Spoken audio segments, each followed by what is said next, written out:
أعوذ بالله من الشيطان الرجيم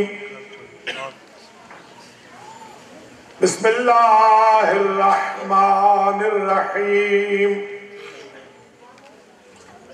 الحمد لله رب العالمين بارئ الخلائق أجمعين والعاقبة لأهل التقوى واليقين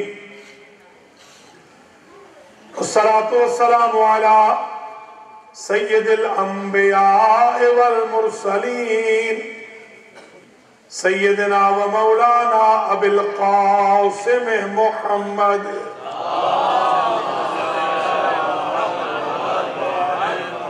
ثم الصلاة والسلام على أهل بيته الطيبين الطاهرين المعصومين المنتجبين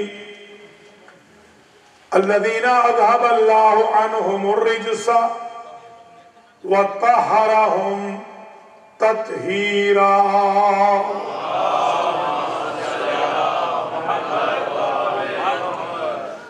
سيما بقية الله المنتظر إمام زماننا هذا روحي وأرواح العالمين لتراب مقدمه الفداء عجل الله تعالى فرجه الشريف واللعنة الدائمة الباقية على أعدائهم أجمعين من يوم ظلمهم إلى قيام يوم الدين أما بعد فقد قال الله سبحانه وتعالى في كلامه المجيد وفرقانه الحميد وهو أصدق الصادقين بسم الله الرحمن الرحيم أفمن هذا الحديث تعجبون وتضحكون ولا تبكون وأنتم صامدون صلوات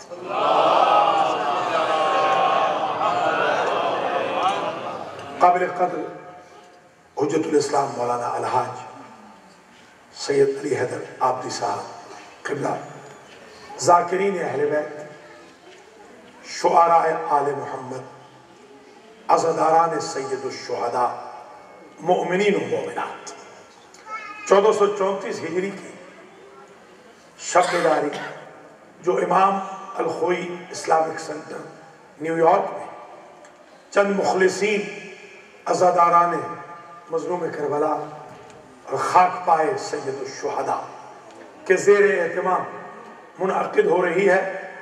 اس کا عنوان سخن میں نے آج ثبوت عزاداری قرار دیا ہے.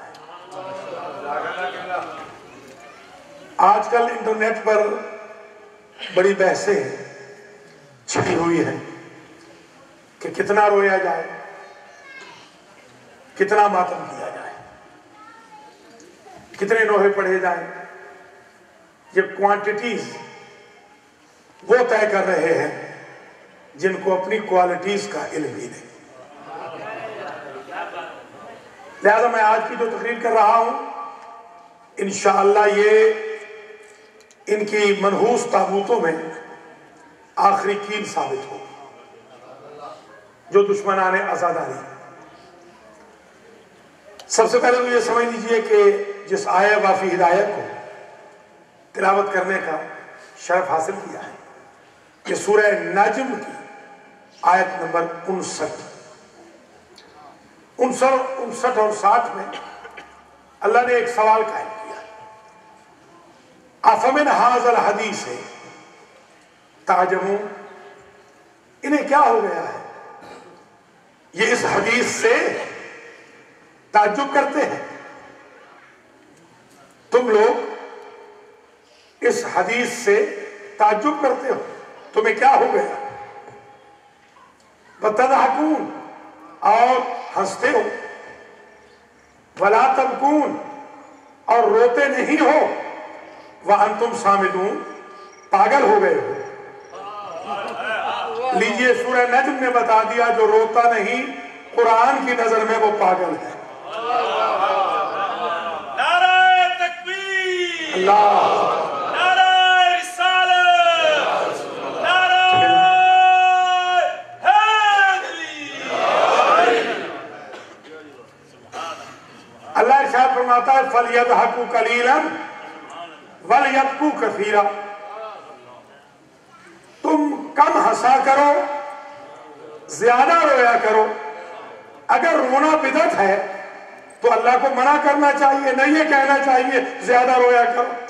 اللہ کہہ رہا ہے زیادہ رویا کرو۔ آج کا مسخ شدہ مولوی کہتا ہے نہ رویا کرو۔ ہم اللہ کی بات مانیں یا ملا کی بات مانیں؟ تو آپ نے مولانا فرمایا یہ بکا کا حکم ہے۔ اور پھر حضرت آدم علیہ السلام 200 سال تک روئے ہیں۔ ایک دن بھی جبریل نے آ کر یہ نہیں کہا کہ یہ بدعت کام نہ کرو۔ 200 سال تک روئے ہیں تو توبہ قبول ہوئی ہے۔ تو پتہ چلا توبہ کے قبول ہونے کا راستہ بکا سے ہے، یا جنت میں دوبارہ جانے کا راستہ بکا کے ذریعے۔ اور کہاں روئے ہیں؟ ان اول بیت وضع للناس للذی ببکۃ مبارکا وہدی للعالمین، روئے ہیں جوار کعبہ میں جسے اللہ نے کہا وہ پہلا گھر ہے، اور یہ بھی کہا کہ وہ ہے مکہ میں۔ آپ مکہ میں جاتے ہیں حج کرنے یا مکہ جاتے ہیں؟ آپ جاتے ہیں مکہ، قرآن کہہ رہا ہے مکہ، تو کیا مولویوں جتنی عربی اللہ کو نہیں آتی کہ وہ مکہ کو مکہ کیوں کہہ رہا ہے؟ تو کوئی وجہ تو رہی ہوگی۔ جب ہم نے لسان العرب اٹھائی، المنجد اٹھائی، ڈکشنری کی کتابیں اٹھائی تو پتہ چلا سمیت مکہ تو مکہ، مکہ کو مکہ اس لیے کہا گیا لبکاء الناس، کیونکہ لوگ خانہ کعبہ میں جا کر روتے ہیں۔ تو پتہ چلا جو اللہ کا گھر ہے کعبہ وہ تو رونے والوں کا ہے۔ اگر رونا بدعت ہے تو کہیں اور جا کے حج کرو۔ یہ گھر تو رونے والوں کے لیے بنایا گیا ہے، اور دلیل اس کی یہ ہے کہ رونے والوں کے لیے جو گھر بنائے جاتے ہیں ان پر کالے کپڑے ہوتے ہیں، اللہ کے گھر پہ بھی کالا کپڑا ہے۔ کیا وہ پرپل نہیں رکھ سکتا؟ اور خدا کی قسم یہ آج سن کے جائیے گا کہ کالا کپڑا شروع کب سے ہوا؟ جب سے ابراہیم آئے تب سے غلاف کعبہ کالا ہوا، اس سے پہلے غلاف تھا ہی نہیں۔ پتہ چلا جب سے امامت شروع ہوتی ہے تو سیاہ لباس آتا ہے۔ ابراہیم علیہ السلام کے دور سے خانہ کعبہ پر سیاہ نشان بن گیا، اور تاریخ الحرمین میں لکھا ہے کہ الہام ہوا تھا اللہ کا اسماعیل اپنی ماں کی ایک چادر نشان کے طور پہ کعبے کے اوپر لٹکا دو، تاکہ جو آپ کے بابا حاجی بھیجتے ہیں شام سے اور وہ آتے ہیں غلطی سے، وہ عرب بدوؤں کے گھروں کا طواف کر کے چلے جاتے ہیں، تو ان کو یہ پتہ چل جائے کہ جدھر سیاہ نشان ہوتا ہے وہ اللہ کا گھر ہوتا ہے، اور جدھر سیاہ کپڑا نہیں ہوتا وہ بدوؤں کے گھر ہوتے ہیں۔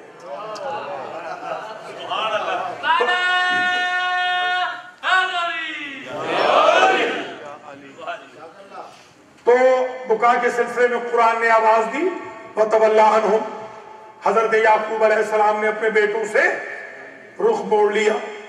وَقَالَ يَا أَسَفَىٰ عَلَىٰ يُوسُف، اور کہتے رہے ہائے افسوس یوسف پر۔ وَبْيَضَّتْ عَيْنَاهُ مِنَ الْحُزْنِ فَهُوَ كَظِيمٌ، اتنا روئے پیٹے پر کہ آنکھیں پتھرا گئیں، حالانکہ بردبار تھے، غصے کو پینے والے تھے، صبر کرنے والے تھے۔ اب جو لوگ یہ کہتے ہیں کہ زندہ کو نہیں رونا چاہیے، یعقوب علم نبوت سے جانتے ہیں کہ یوسف زندہ ہے۔ یعقوب کا رونا بتاتا ہے کہ زندہ مظلوم پہ رونا سنت نبی ہے۔ اور آگے سے برادران یوسف کیا کہتے ہیں؟ قالوا تاللہ تفتأ تذکر یوسف بابا یہ آپ کو کیا ہو گیا ہے؟ جب دیکھو یوسف یوسف، تو یہ پرانی فکر ہے، مظلوم کے بری خواہوں کو ظالم گلے دیتے ہیں، جب دیکھو حسین حسین، جب دیکھو یوسف یوسف۔ اب ہوا یہ کہ اتنا روئے حضرت یعقوب علیہ السلام کی آنکھیں پتھرا گئی۔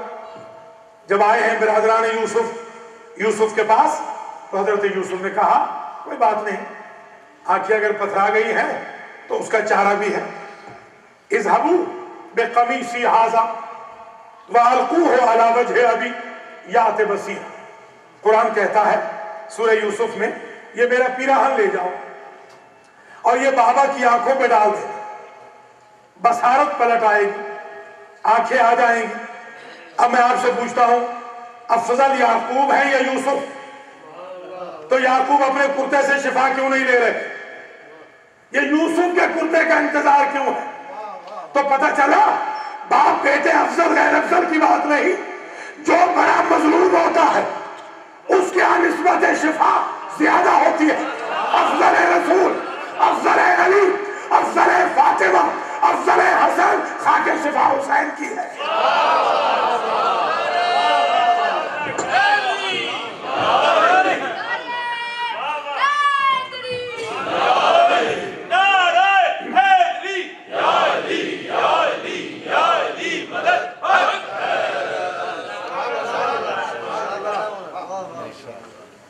تو یہ قرآن مجید سے بکا ثابت ہو گئی، زندہ پہ بکا ثابت ہو گئی۔ آدم خود پہ رو رہے ہیں، یعقوب بیٹے پہ رو رہے ہیں، یہ ترک اولا بھی شمار نہیں ہوا۔ تو اس کا مطلب یہ ہے کہ خود پہ رونا یا بیٹے کی مظلومیت پہ رونا، یہ سنت نبی ہے۔ اب قرآن مجید میں ایک سورہ ہے جس کا نام ہے نوح۔ نوح کہتے ہیں نوحہ پڑھنے والے، یہ تھانوی صاحب سے لے کر مودودی صاحب تک جتنے مفسر ہیں سب نے یہی لکھا کہ نوح کو نوح کہتے اس لیے ہیں کہ وہ نوحہ زیادہ پڑھتے تھے۔ اب میں حیران اس بات میں ہوں کہ نوحہ زیادہ پڑھے تو اللہ کو ان کا یہ نوحہ پڑھنا اتنا پسند آئے کہ وہ ان کا لقب ہی نوح بنا دے۔ نام تو ہے عبد الغفار، نام تو ہے عبد الجبار، نام تو ہے عبد القہار، نام ہے سکن، یہ 4 نام ہے ہسٹری میں لکھے ہوئے۔ کوئی نہ سکن کے نام سے نوح کو جانتا ہے، نہ عبد القہار کے نام سے نوح کو جانتا ہے، نہ عبد الغفار کے نام سے نوح کو جانتا ہے، نہ عبد الجبار کے نام سے نوح کو جانتا ہے۔ اللہ بھی پکارتا ہے تو نوح، آیت بھیجتا ہے تو نوح کہہ کے، سمجھو رہے اللہ اگر فاستجبنا لہ کہتا ہے تو نوح کہہ کے، سورہ بھیجتا ہے تو نوح کہہ کے، یہی تو بتانا مقصود ہے کہ اگر نوح کا نوحہ پڑھنا جائز ہے تو حسین کے نوحے میں کیا بدعت ہے؟ اب ذرا غور فرمائیں، آدم علیہ السلام اولو العزم نہیں، حضرت نوح اولو العزم ہے۔ اب آ جائیے حضرت ابراہیم پر۔ حضرت ابراہیم علیہ السلام کے قصے میں یہ لکھا ہے کہ فبشروہ بغلام، فرشتے آئے اور انہوں نے بشارت دی ابراہیم کو کہ بیٹا پیدا ہوگا، بشارت دی۔ فاقبلت امرأتہ فی سرۃ، ان کی جو زوجہ تھی ابراہیم کی زوجہ، اس نے چیخ ماری اور فسکت وجہہا، اپنا چہرہ پیٹ ڈالا۔ قالت عجوز حکیم، کہنے لگی ہمیں بیٹا کیسے ہوگا؟ تو پتہ چلا کہ ابراہیم کی زوجہ نے بیٹے کی آمد کی بشارت کے تعجب میں چیخ بھی ماری ہے، وہ بھی بدعت نہیں، اور چہرہ بھی پیٹا ہے، بدعت نہیں۔ تو ایک بات سمجھ میں آ گئی، جب سے آدمیت شروع ہوئی تب سے گریہ شروع ہوا، جب سے شریعت شروع ہوئی نوح کے دور سے تب سے نوحہ شروع ہوا، اور جب سے امامت شروع ہوئی تب سے ماتم شروع ہوا۔ بکا بھی ثابت، نوحہ بھی ثابت، اور ماتم بھی ثابت اگر بیٹے کی آمد کے تعجب میں ماتم جائز ہے تو نبی کے بیٹے کے جانے کی وجہ سے ماتم کیسے ناجائز ہو جائے گا؟ نبی کی زوجہ کوئی ان کو گلٹ محسوس نہیں کرایا گیا۔ اب ذرا یہ ملاحظہ فرمائیں کہ ایک سے ایک اعتراض ہو رہے ہیں تو ان اعتراضوں کے جواب بھی دینے ہیں۔ مثلا ان الصفا والمروہ من شعائر اللہ فمن حج البیت او اعتمر فلا جناح علیہ ان یطوف بہما۔ صفا اور مروہ کے درمیان جلوس نکل رہا ہے منا والوں کا، کپڑے بھی ایک جیسے ہیں، بیویاں بھی شریک ہیں، مرد بھی شریک ہیں۔ جہاں سے نبی کی زوجہ دوڑی تھی وہاں سے دوڑ رہے ہیں، جہاں سے چلی تھی وہاں سے چل رہے ہیں۔ تو منا ہے خام، کربلا ہے تعمیر، منا ہے تھیوری، کربلا ہے پریکٹیکل، منا ہے نامکمل انسان، کربلا ہے مکمل قربانی۔ اگر نامکمل قربانی کا جلوس جائز ہے تو مکمل قربانی کے جلوس میں کیا کباہت ہے؟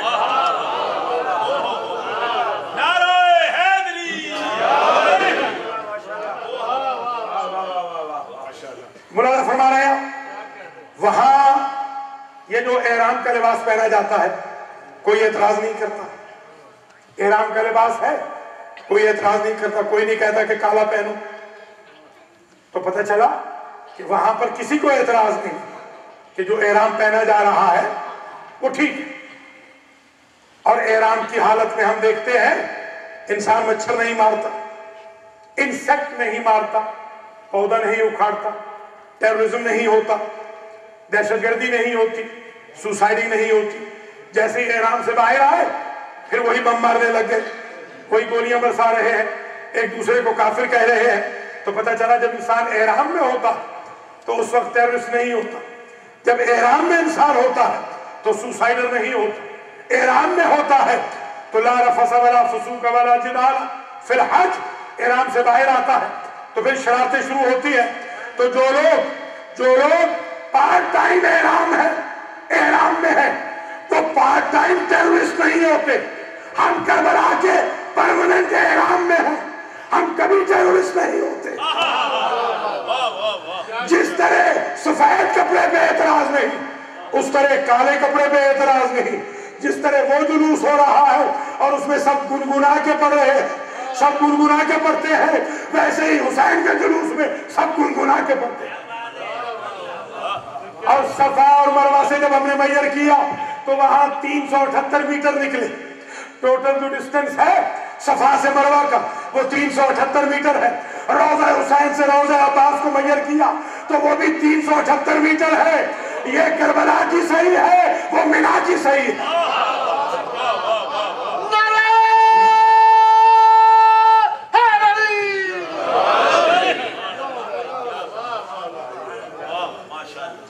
آپ ملاحظہ فرماتے چلیں کہ ایک ایک چیز کا ثبوت قرآن مجید میں موجود ہے۔ آپ سمجھتے ہیں کہ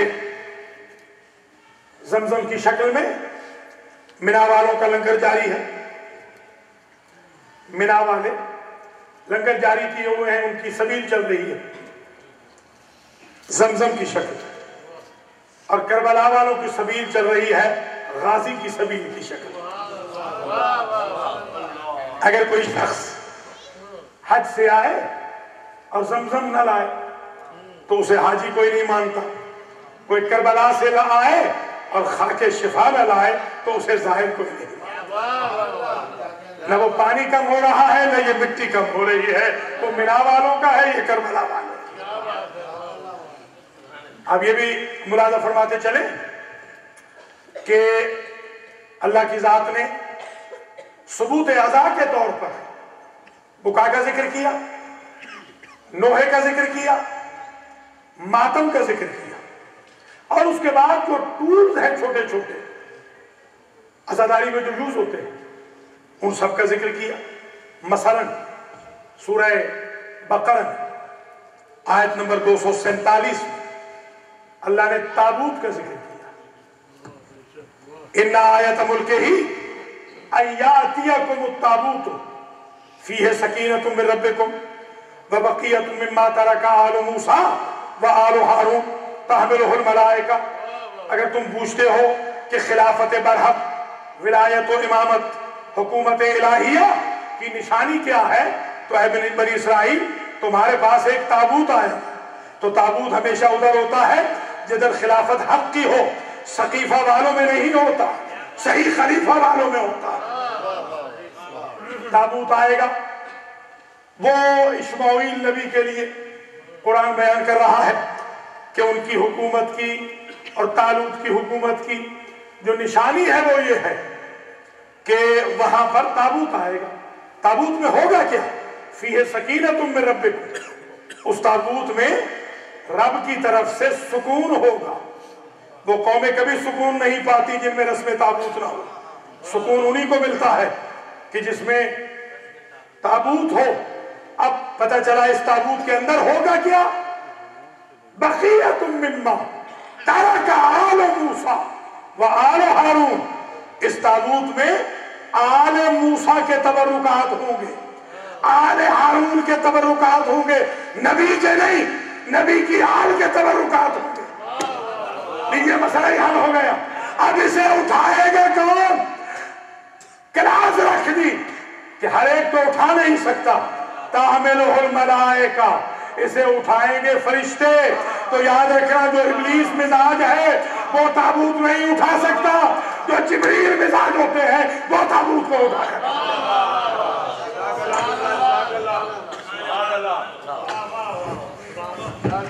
تابوت کو اٹھائیں گے فرشتے.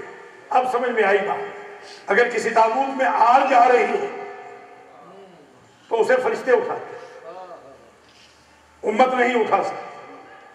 اب سمجھ میں آتا ہے کہ مولا علی نے کیوں کہا تھا کہ حسن و حسین ایک طرف سے تم اٹھانا، ایک طرف سے جبریل و میکائیل اٹھائیں گے، اس لیے کہ آل کا تبرک ہے. توجہ فرما رہے ہیں نا. اب سمجھ میں آتی ہے بات. امت کربلا میں حسین کا جنازہ کیوں نہ اٹھا سکی؟ اس لیے کہ ابلیس مزاج آل کے تبرکات نہیں اٹھا سکتے، فرشتے کا مزاج چاہیے. اب یہ بات بھی سمجھ میں آئی کہ امت رسول کا جنازہ کیوں نہ اٹھا سکے.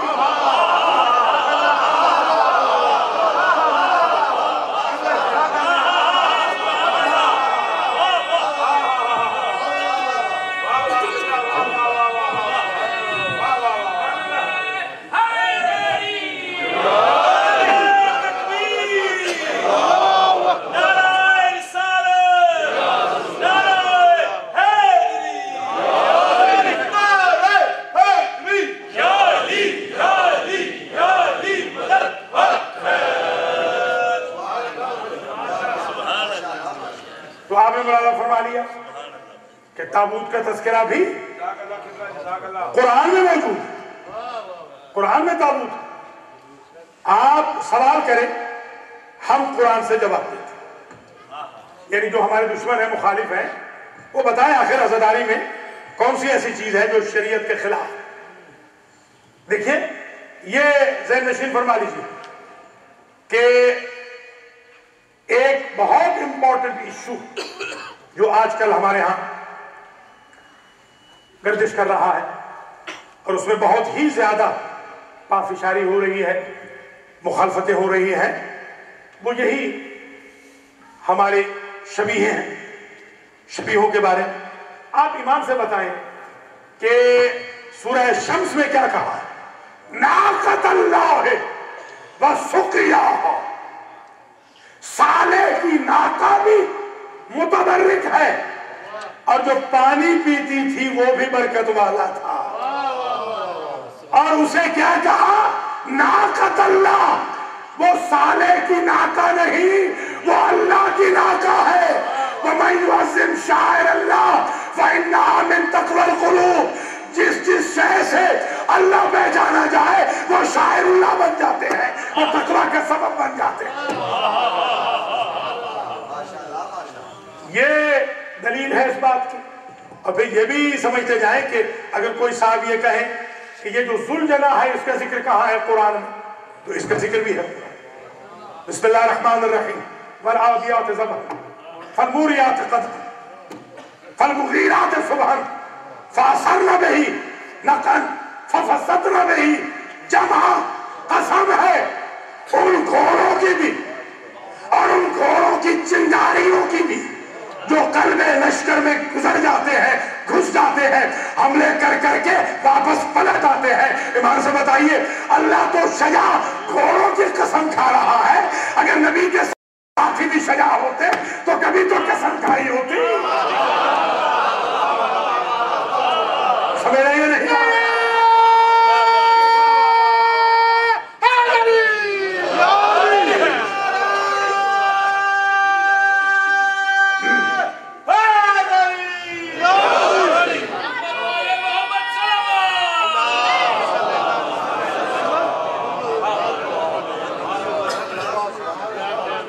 ان 5 آیتوں میں گھوڑوں کی قسم جو چنگاریاں نکالتے ہیں، جو بہادر ہیں، جو شجاع ہیں، جو قلب لشکر میں گھس جاتے ہیں۔ دیکھیے، آپ کسی عیبدار شے کی قسم نہیں کھاتے۔ کبھی آپ یہ کہتے ہیں کہ آپ کے بھونڈے سر کی قسم، آپ کی ایک جو چشم نہیں ہے اس بے نور چشم کی قسم۔ کبھی آپ نے ایسے کہا؟ آپ کی بدصورتی کی قسم۔ آپ ہمیشہ قسم کھاتے ہیں تو اچھی چیز۔ اب میں کہاں رکھوں یہ جملہ؟ بھیا وہ گھوڑے متبرک ہو گئے جو لڑ پڑے، اور وہ بندے منحوس ہو گئے جو بھاگ آئے۔ اب وہ منحوس تو غصہ نکالیں گے نا، گھوڑوں کے اوپر بھی اور شاہ سواروں کے اوپر بھی۔ ایمان سے بتائے، جن گھوڑوں کی اللہ قسمیں کھا رہا ہے وہ علی و حسن و حسین کے گھوڑے ہیں یا بھاگنے والوں کے گھوڑے ہیں؟ سلجھنا کا ثبوت آ گیا۔ ماسٹر جی نعرہ لگاتے جاؤ، آگے میں تب نعرہ تکبیر، نعرہ رسالت، نعرہ حیدری۔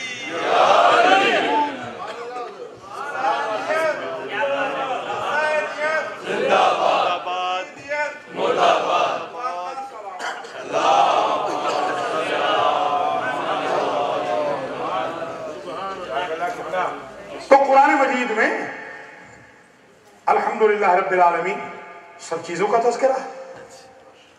دیکھ لیجیے، ھذا عطاؤنا فمنن او امسک بغیر حساب۔ اے داؤد، اے سلیمان، ہم نے حکومت دی ہے عطا میں، اور ہماری عطا کا رول یہ ہے، پرنسپل یہ ہے کہ ہم دے کے واپس لیں۔ دے دیا ہے تو دے دیا، واپس تو لینا ہی نہیں۔ اب ذرا سمجھے علم کا ثبوت۔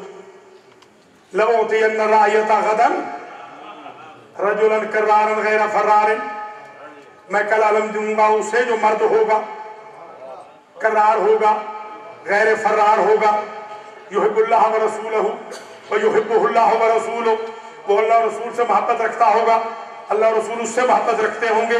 لا یرجع حتی یفتح اللہ علی یدیہ، اس وقت تک وہ پلٹے گا نہیں جب تک کہ اللہ اس کے ہاتھ پہ فتح نہ دے دے۔ تو علم تو 39 دن بھی تھا، جنگ خیبر فتح کیوں نہ ہو؟ ذرا گنے صفتیں۔ لَأُعْطِيَنَّ الرَّايَةَ غَدًا رَجُلًا، ایک، رَجُلًا كَرَّارًا، دو، غَيْرَ فَرَّارٍ، تین، يُحِبُّ اللَّهَ وَرَسُولَهُ وَيُحِبُّهُ اللَّهُ وَرَسُولُهُ، چار، لَا يَرْجِعُ حَتَّى يَفْتَحَ اللَّهُ عَلَى يَدَيْهِ، 39 دن تک خالی علم تھا، فضائل علی کا پنجہ نہ تھا۔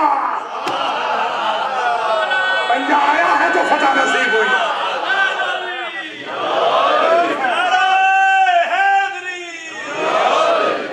مولا سلامت رکھیں، بڑی مہربانی۔ اب سمجھ میں آئی بات؟ یہ پنجہ ہے مولا علی کے فضائل۔ ظاہر سی بات ہے، کہا کہ یہ عطا ہے ہماری، میں عطا کروں گا کل، اور نبی کی عطا وما ينطق عن الهوى ان هو الا وحی یوحی وما رمیت اذ رمیت ولکن اللہ رمی۔ میرے حبیب، آپ کا فعل بھی ہمارا فعل ہے، آپ کا قول بھی